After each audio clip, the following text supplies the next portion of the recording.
Hello everyone. काफी बार ये question पूछा जाता है जब से जीएसटीआर 2B आया है कि जीएसटीआर 3B में इनपुट टैक्स क्रेडिट लेने के लिए मुझे कौन सा स्टेटमेंट देखना है, जीएसटीआर 2A देखना है या तो जीएसटीआर 2B देखना है।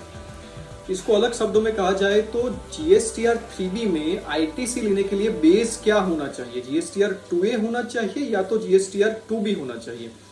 अब इस टॉपिक के ऊपर वीडियो बनाने का मेरा कोई इंटेंशन नहीं था, लेकिन इसमें इतने अलग अलग ओपिनियंस लोगों ने दिए हैं कि मुझे लगा कि इसका एक फाइनल आंसर मैं आपको दे दूं, जिसकी वजह से ये कंफ्यूजन ना हो कि मैं जीएसटीआर 2A देखूं या तो फिर जीएसटीआर 2B देखूं।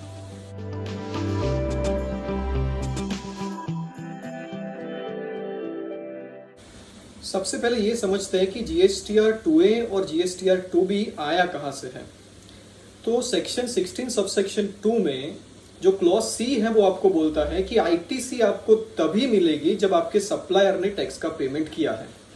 हालांकि इस क्लॉज को चैलेंज किया गया है in the Bharti telemedia case Delhi high court में, जो केस अभी तक पेंडिंग है। इसके ऊपर काफी वीडियोस भी मैंने बनाए, इसका लीगल डिस्कशन हम लोगों ने काफी किया है। हालांकि ये आज का डिस्कशन नहीं है।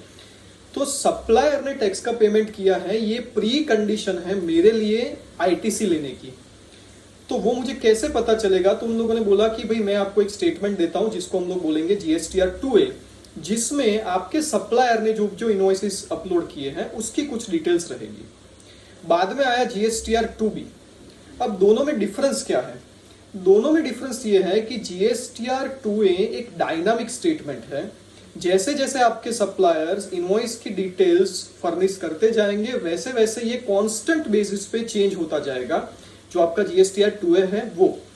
जबकि जीएसटीआर 2B जो है वो एक स्टैटिक डॉक्यूमेंट है, वो कट ऑफ बोलता है, आपको कट ऑफ दे देता है कि भाई नेक्स्ट मंथ की 12 तारीख तक जितने इनवॉइसेस आपके सप्लायर ने अपलोड किए हैं उसकी डिटेल्स फर्निश की है वही आपको दिए जाएंगे, जिसकी वजह से आप फॉर द पीरियड मेरी आईटीसी कितने हैं वो जान सके। अब हमारा जो क्वेश्चन है वो कि भाई मेरे लिए बेस क्या होना चाहिए, जीएसटीआर 2A होना चाहिए या तो फिर जीएसटीआर 2B होना चाहिए। काफी एक्सपर्ट्स ने बोला कि भाई दोनों ही देख लो, दोनों का ही रिकंसिलिएशन कर लो। मैं सोचता हूं कि अच्छा है कि कोई जीएसटीआर 2C या 2D नहीं है, वरना वो लोग बोलते कि 2C भी देख लो 2D भी देख लो, जितना डिपार्टमेंट दे रहा है सब कुछ देख लो। नहीं, ऐसे नहीं होता। हमको फाइनल कंक्लूजन चाहिए कि हमारे लिए 2A है या 2B है आईटीसी लेने के लिए। मैंने एक वीडियो जनवरी महीने में अपलोड किया था जिसमें मैंने अक्टूबर 2020 से लेके जनवरी 2021 तक जितने अमेंडमेंट्स आए हैं उसका पूरा डिस्कशन किया है। उसमें एक नोटिफिकेशन नवंबर 2020 में आया है, नोटिफिकेशन नंबर 82 2020, जिसमें रूल नंबर 59 और रूल नंबर 60 को रिप्लेस कर दिया गया है, सब्स्टिट्यूट कर दिया गया है और रूल नंबर 61 में अमेंडमेंट किया गया है। अब इसमें रूल नंबर 60 जो अमेंडेड है उसका सब रूल नंबर 1 हमको क्या बोल रहा है कि details of input supply shall be furnished in GSTR 2A on the base of GSTR 1, GSTR 5, GSTR 6, GSTR 7, GSTR 8 etcetera etcetera. इसका सब रूल नंबर 7 अगर आप देखो तो वहां पर लिखा गया है कि a statement called GSTR 2B showing input tax credit shall be made available. तो जो रूल नंबर 60 का सब रूल नंबर 7 है वो आईटीसी की बात कर रहा है, जहां पर जीएसटीआर 2B मेंशन किया गया है, और इनवर्ट सप्लाई की बात जहां पर है वो है 60 सब रूल 1 में, जहां पर जीएसटीआर 2A की बात की जा रही है।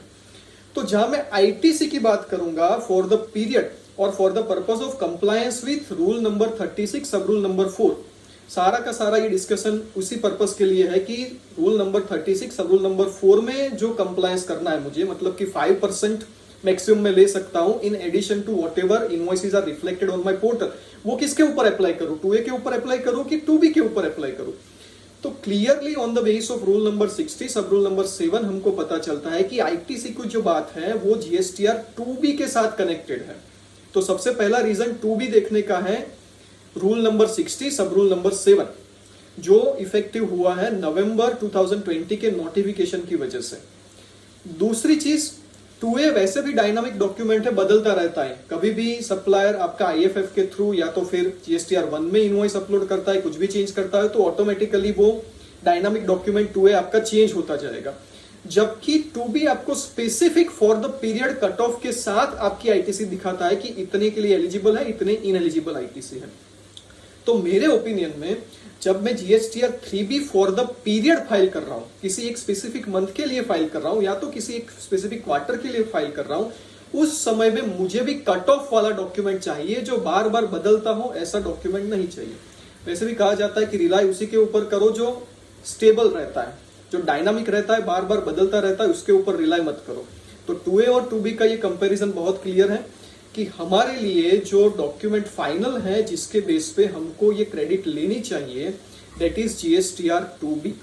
एक और डिस्कशन भी मैंने किया है कि रूल नंबर 36(4) की validity itself is in question. Legal terminology में देखा जाए तो वो खुद ही क्वेश्चन में है। जो क्लॉज C ऑफ 16 सबसेक्शन 2 है वो भी क्वेश्चन में है, लेकिन प्रैक्टिकली अभी हम लोग सिर्फ इतनी ही बात करेंगे। जो क्वेश्चन मुझे पूछा गया है कि 2A देखे या 2B देखे, मेरा आंसर बहुत ही क्लियर है, आपको देखना है GSTR 2B for the purpose of taking the input tax credit. Thank you very much friends.